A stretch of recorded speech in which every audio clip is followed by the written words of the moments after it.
आइए।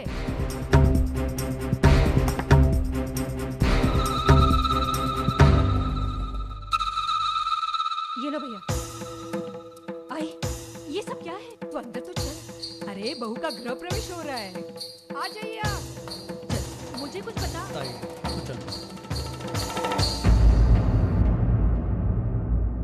चलो चल आई, चलो अर्जुन।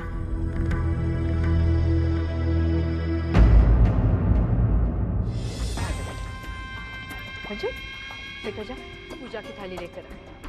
और देखो, बंधु के स्वागत में किसी भी चीज की कमी ना रहे।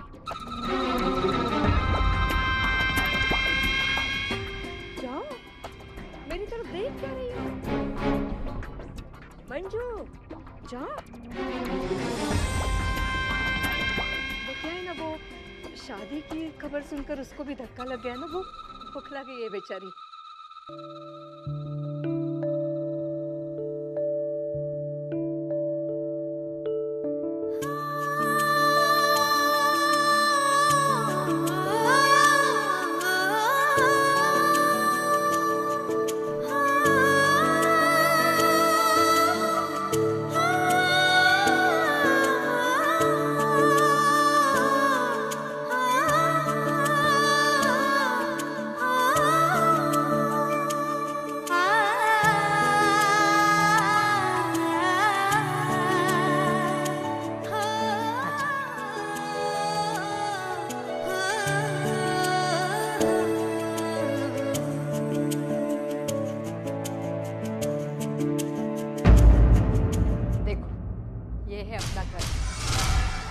बेटा तुम्हें पूरी जिंदगी इसी घर में निकालनी है, हम लोगों के साथ।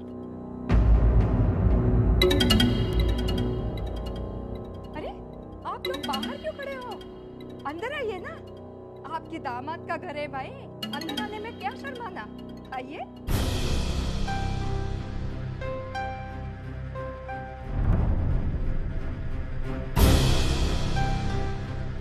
लो, अजीत के ससुर जी भी आ गए।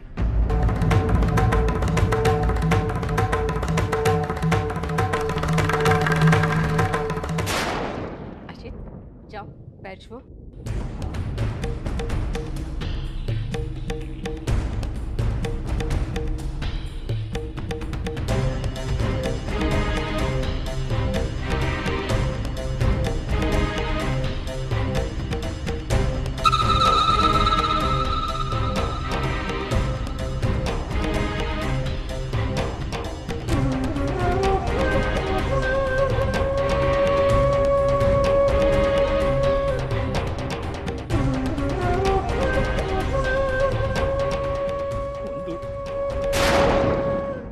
क्या किया?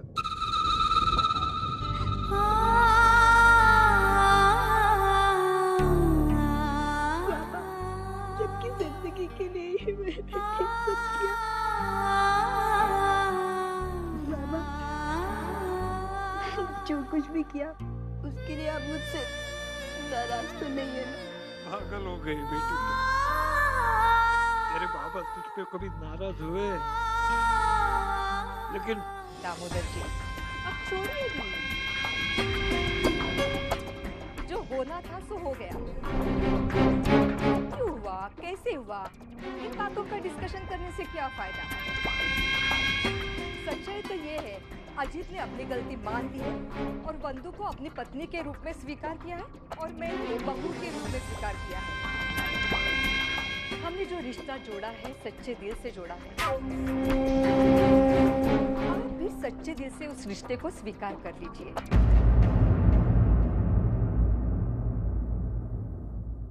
अरे आप सब लोग खड़े क्यों हैं? बैठिए ना। बेटा इनके खाने का कुछ प्रबंध करो।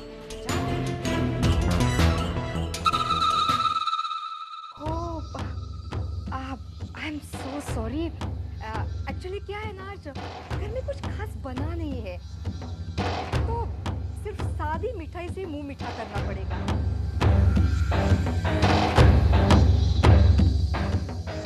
नहीं रसिका जी, इतनी औपचारिकता की कोई जरूरत नहीं है। अच्छा तो आप निकल रहे हैं?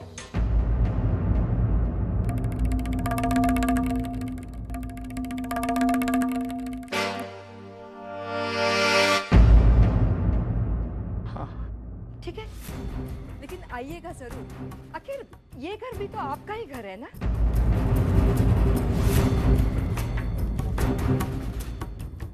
तुम श्रावणी हो ना?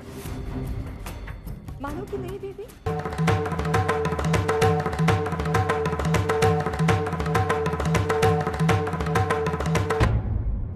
रसिका दी, अब हम चलते। बस हमारी बंदूक का ख्याल रखना। जी।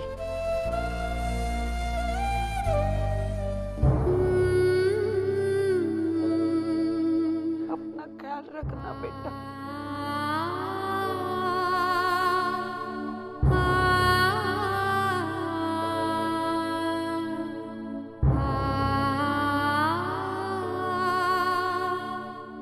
रसिका ताई, मेरे मुंह से अगर कुछ गलत सलत निकला होगा तो उसकी सजा मेरी बच्ची को मत देना। कैसी बात कर रही हैं आप? अरे मैं तो बंधु को अपने घर में बहू नहीं, बेटी बनाकर रखूंगी। बिल्कुल वैसे ही जैसे आपने अर्चना को बेटी बनाकर रखा है।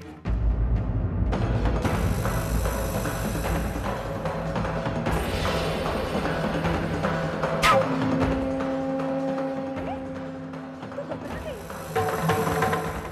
सविता ताई तो मजाक कर रही थी।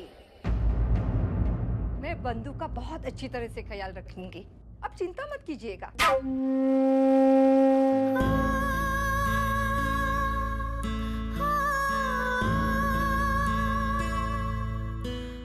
बंधु, अपना ख्याल रख।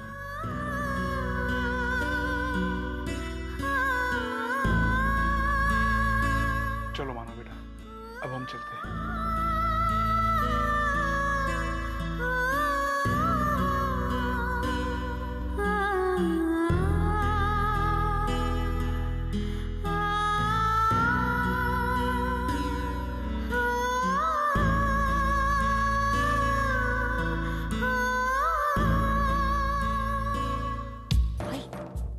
क्या है ये सब? इस लड़की के साथ अजीत की शादी क्यों? मंजू, ये तो बहुत लंबी कहानी है, मैं तुझे बाद में फोन पर बताऊंगी। लेकिन तू छोटी मोटी बातों का टेंशन मत ले। जो कुछ हो रहा है ना, बिल्कुल सही हो रहा है। अब तू घर जा और ऑटो से मत जा। ड्राइवर को बोल दे तो तुझे घर छोड़ के आएगा।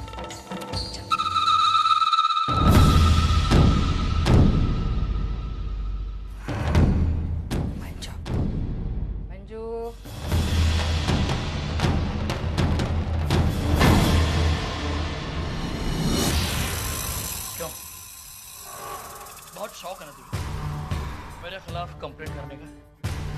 अब देख अजय, मैंने तुझे कहा था ना, बंधु के साथ ऐसा कुछ मत करना कि जिससे उसको तकलीफ हो। समझने की कोशिश करो। जब वो मानव देशमुख की बहन थी तब उसके साथ वो ऐसी वैसी हरकत करता तो ठीक था, लेकिन अब वो तुम्हारी बीवी है। बंदिता अजय लोखंडे।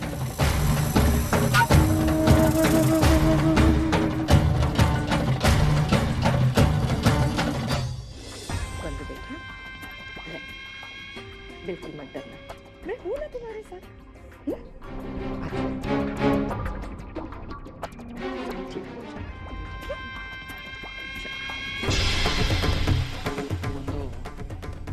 तो ये कंप्लेंट मुझे बहुत महंगी पड़ेगी।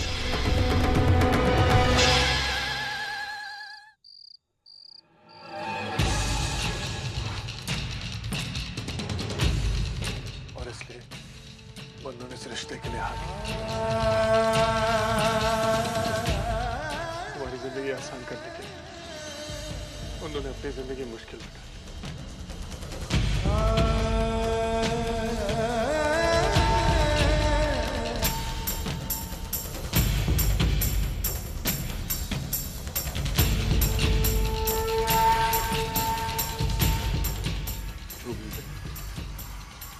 लेकिन कोई भी फैसला लेने के लिए मम्मी ने एक बार हमसे पूछना चाहिए था। कैसे रह पाएंगे मेरे बच्चे उन दरिंदों के साथ? जीते जी मर जाएंगे मेरे बच्चे।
बाहर चल, मुझे तेरे साथ बात करनी है अभी क्या?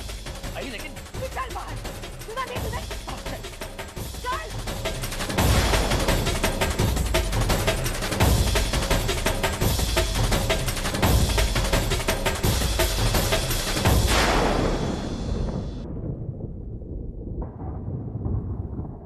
पागल हो गया है क्या? पहले चुप। देख बेटा, मैं तेरे हाथ जोड़ती हूँ, लेकिन अपने गुस्से को काबू में रखना सीख, वरना अनर्थ हो जाएगा। कैसे छूटे हम? अगर डोमेस्टिक वायलेंस केस चला ना, तो हम कहीं के नहीं रहेंगे। जो भी हो जाए मैं उस लड़की को नहीं छोड़ूंगा। उसकी वजह से बहुत कुछ सहन करना पड़ा मुझे। पुलिस जेल बदनामी और न जाने क्या क्या। अच्छा तो मैं ऐसे घाव दूंगा, ऐसे जख्म दूंगा। अरे दे ना, एक नहीं 1000 जख्म दे। देखो बेटा, जब शरीर पर मार पड़ती है तो उसके घाव तो कुछ ही दिनों में मिट जाते हैं, लेकिन जब दिल और दिमाग पर मार पड़ती है तो उसके घाव तो मिटाए नहीं है। दिल और दिमाग पर ऐसे वार करेंगे कि उसकी और उसके घर वालों की जिंदगी तबाह हो जाएगी। कैसे?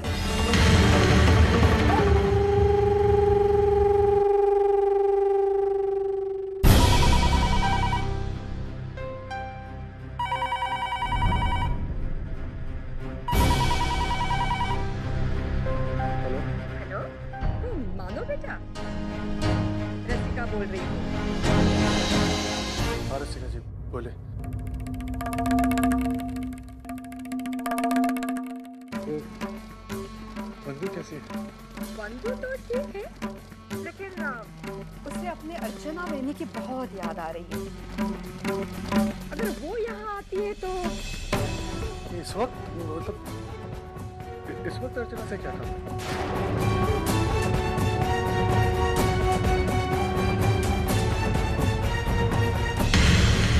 इस वक्त मतलब इस वक्त अर्चना से क्या काम? अब सब बातें तो मैं फोन पर नहीं बता सकती। मैं सिर्फ इतना बता सकती हूँ कि बंधु को अर्चना की यहाँ सख्त जरूरत है। अगर वो आती तो ठीक है, नहीं तो तुम्हारी मर्जी। ठीक है मैं देखता हूँ।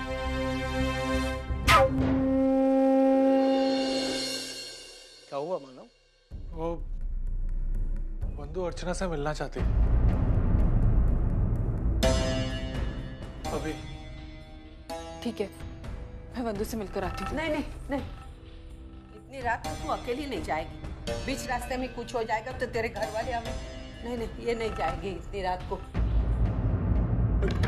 आई, मुझे भी यही लग रहा है कि बंधु ने इतनी रात को मुझे क्यों बुलाया, लेकिन हम में से किसी ना किसी को तो जाना ही होगा। आई, अगर बंधु ने मुझे बुलाया तो भाई वो वहाँ बिल्कुल अकेली है, उसके पास कोई नहीं जिससे वो अपने दिल की बात कह सके। उसे हमारी बहुत जरूरत है, हमारे सहारे की बहुत जरूरत है, इसलिए मैं जाती हूँ। मैं अच्छा तू जा, लेकिन साथ में मानव को लेके जा। हाँ मैं साथ में चलो अर्चना।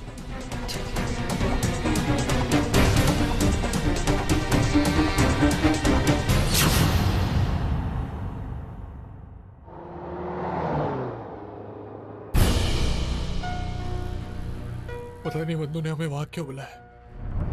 जरूर उस अजीत ने फिर से कोई गलत हरकत की होगी। अगर उसने ऐसा कुछ किया होगा तो मैं नहीं माना, हमें कोई भी कदम जल्दबाजी में नहीं उठाना। अब अजीत वंदिता का पति है, रिश्तों के मायने बदल चुके हैं। माना, हमारी बंधु अब उस घर में रहती है। हमारा एक गलत कदम और बंधु की पूरी जिंदगी दांव पर लग जाएगी। इसलिए हमें जो कुछ भी करना होगा ना, ऐसे करना होगा जिससे कि हमारी बंधु की गृहस्थी पर कोई आँच ना हो।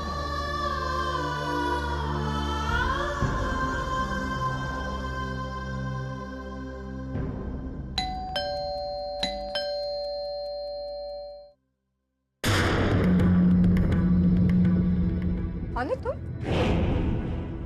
तुम्हें तो नहीं बुलाया था मैंने। ठीक है, आ ही गए तो अच्छा है। आओ अंदर आओ।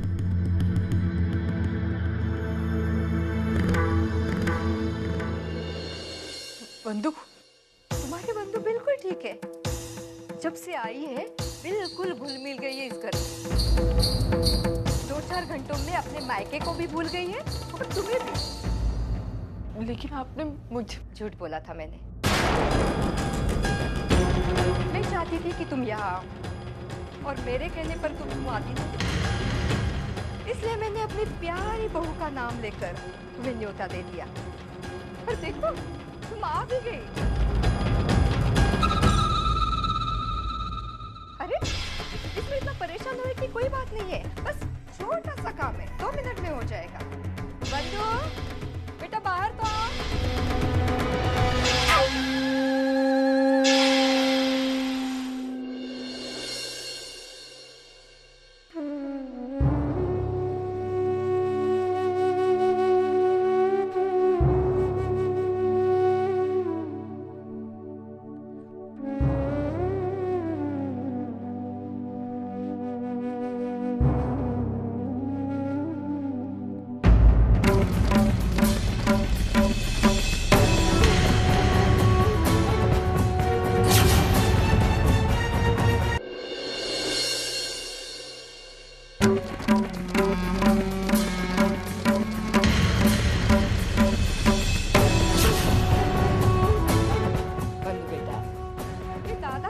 गले मिलने का प्रोग्राम तो बाद में भी हो जाएगा, लेकिन जिस काम के लिए अर्चना को बुलाया है वो तो पहले निपटा दे।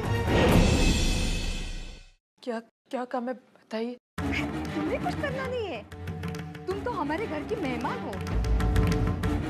तुमसे मैं काम कैसे करवा सकती हूँ? अब जो कुछ भी करना है ना, मेरी बहू करेगी। थप्पड़ मारेगी तुम्हें।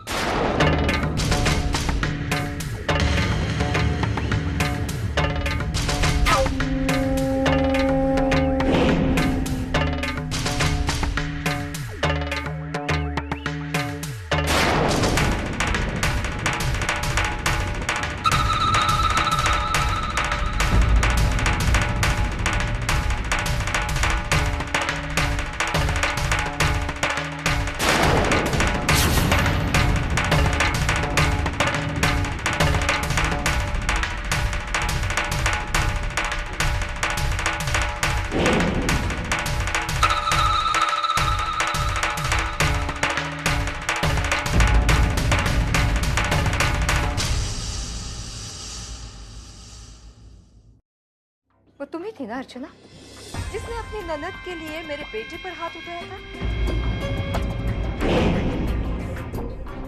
अब उसका बदला मेरी बहू लेगी।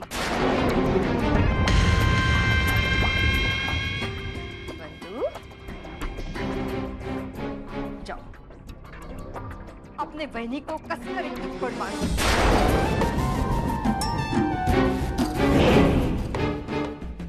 तुम्हारे पति का अपमान किया है, एक पत्नी होने के नाते उसका बदला लेना तुम्हारा कर्तव्य है।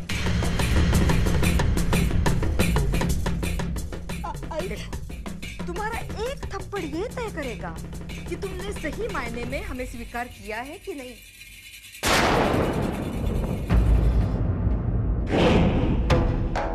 जाओ, अरे किस्मत वालों को ये मौका मिलता है। बस एक ही थप्पड़ में पुराना हिसाब किताब चुकता हो जाएगा। फिर हम भी सब भूल जाएंगे और तुम भी सब भूल जाओ और हम खुशी खुशी रहेंगे। हाँ, लेकिन अर्चना को अगर तुमने थप्पड़ नहीं मारा तो मैं अजीत को कुछ समझा नहीं पाऊंगी। फिर जो वो करता है सो सही। अब तुम्हें ही तय करना है तुम्हें क्या करना है। नहीं आई, मैं नहीं कर सकती, मैं नहीं कर सकती, कभी नहीं। वंदु मुझे थप्पड़ मार। नहीं भाई भी मैं वंदु मुझे थप्पड़ मार। अगर मुझे मारने से इन सबके दिलों की कड़वाहट मिटती है तो मुझे थप्पड़ मार। मैं तेरे लिए 1000 थप्पड़ खा सकती हूँ वंदु, मार मुझे। नहीं भाई नहीं, मैं नहीं मार सकती। मैं कैसे हाथ उठा सकती हूँ? क्यों नहीं कर सकती मैं? अरे अगर तेरे दिल में मेरे लिए सम्मान है तो एक थप्पड़ मारने से तेरा सम्मान खत्म हो जाएगा क्या? अरे इसी से तो हमारी मुश्किलों के हाल निकल सकते हैं। तो मुझे थप्पड़ मार। मैं तुझे नहीं कर सकती, मुझे थप्पड़ मार। मार बंधु, मेरी बात सुन। तो अगर थप्पड़ मारने में कामयाब होती है तो मैं तुझे यकीन दिलाती हूँ तेरे परिवार की सब मुसीबतें खत्म हो जाएगी। मार थप्पड़, मार बंधु। बंधु इतना सोच मत, यही फैसला कर दे बंधु। बंधु मार, मुझे बिल्कुल बुरा नहीं लगेगा बंधु। बंधु सम्मान का मामला है बंधु, मार मार आगे बढ़ बंधु मार। तू मेरी छोटी बहन जैसे, मुझे बिल्कुल बुरा नहीं लगेगा। मुझे सम्मान का मामला है, सम्मान का मामला है। मार बंधु।